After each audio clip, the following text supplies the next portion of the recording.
If you want, call them lazy. If you want, call them jobless people. If you want, call them xenophobia. That one not your problem. What I'm seeing here are patriotic citizens of South Africa. Forget the whole talk of xenophobia. What I'm seeing here are not lazy people. These are people fighting for the betterment of their country, which we Nigerians, me and you, will lack. Look at how many of them. These are different clips from different states of South Africa. Look out. More than 200 and something thousand South Africans came out for this in unity. They not divide them by tribe. Everybody came out. Look at how they swarming everywhere. Look at the sea crowd.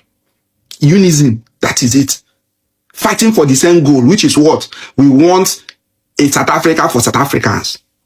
You where they now they call them xenophobia. You not tribalistic person where they pursue Igbos. You Igbos where they pursue Yoruba. You outside where they pursue Igbos. You Igbos where they pursue outside. They call people where they fight for their own country xenophobia. I don't support what they are doing, because we are supposed to be one Africa. But are we one Nigeria first? No, start from there. Before you fight for one Africa, you should first of all realize the one Nigeria. Having watched this is also a Nigeria. When we all stood for South Africans, when minority of us, I had heard thoughts, minority of us, like another boy, we stood for South Africans. A lot of people thought we were stupid. How do you like us now? How do you like Ace? How do you like Ace now? You know, all thanks to Inyadwaka. Thank you so much for making this one. There are still Nigerians supporting me and ensuring that this thing I'm doing goes further, because they know the truth. I am Ace, the son of Osawande. That's my dad's name. I am Ace, the son of Osawande. Telling you the truth. When we came out and stood for the truth, you see, let me tell you people, go and ask my place of work. It doesn't matter whether everybody is standing on the other side and I'm the only one standing. In fact, I want to be the only one standing at the other side. You people don't know where I come from. These are the nature, these are the habits, the nature I've formed for a very long time. If there were ways to discourage me, people should have started when I was in JS1 or maybe in primary school. If I was not compromised then. Now that I can stay all by myself against the world, I can even stand against my own family if I notice that my family is doing wrong. Me and you people are expecting me to join the bandwagon to say something stupid that I will regret the following day. Nigerians are regretting. They are coming back now. They are beginning to realize what South Africans have wanted to do. In fact, the other people, other European societies are taking steps from South. They are taking a peg from South Africa. They are taking samples from South Africa. That's why you hear send them back, send them. That's what you're hearing in the parliament. Is it UK parliament or something like that? Send them back, send them back. South Africa started it. We told you people that. I have argued. See, I've always stood for South Africa. I argue for them online and offline. I entered a Siena while going to work and destroyed everybody that Siena that spoke against South Africa with facts and figures. And it ended up with, well, you got a point, but it is your approach. God punish you. And you're considering my approach. Did you consider that approach when you open your mouth to make that silly, stupid statement? God will punish your generation. That's what I told them. They're talking about approach. Oh, your approach. Oh, we see what you're saying, but your approach, God will punish your generation then. You don't even know that the statement you made against South Africa had proved your irrationality, thereby disqualifying you to be a good judge of approach or a good judge of character. That's what I told them. And everyone was listening, looking at me. Where's this guy from? Where's this guy from? Retards.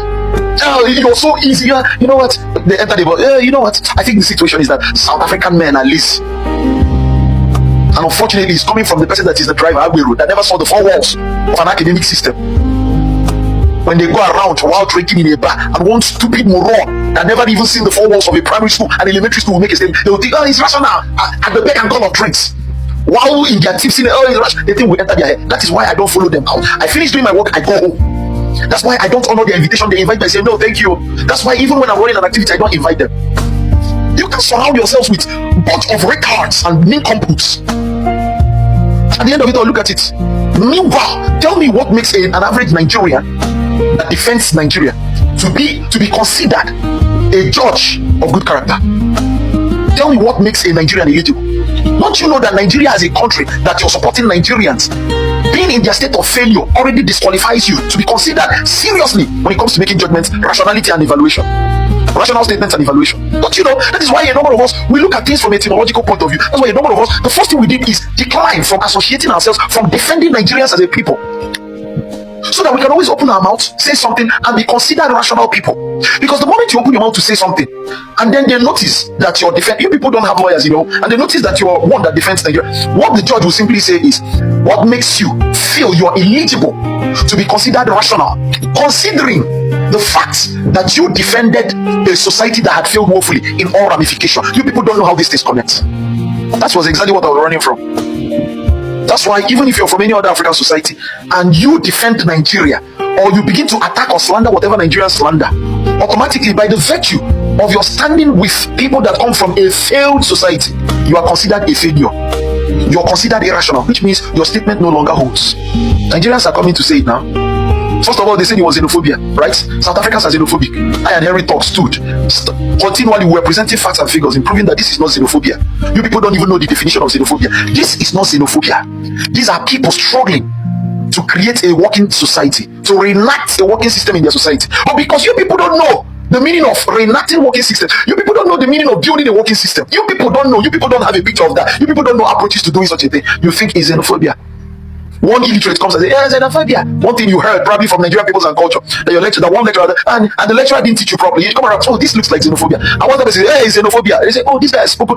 Most of the illiterates around him, because they've not heard the word xenophobia. They've not say, "Oh, this one is a big English show."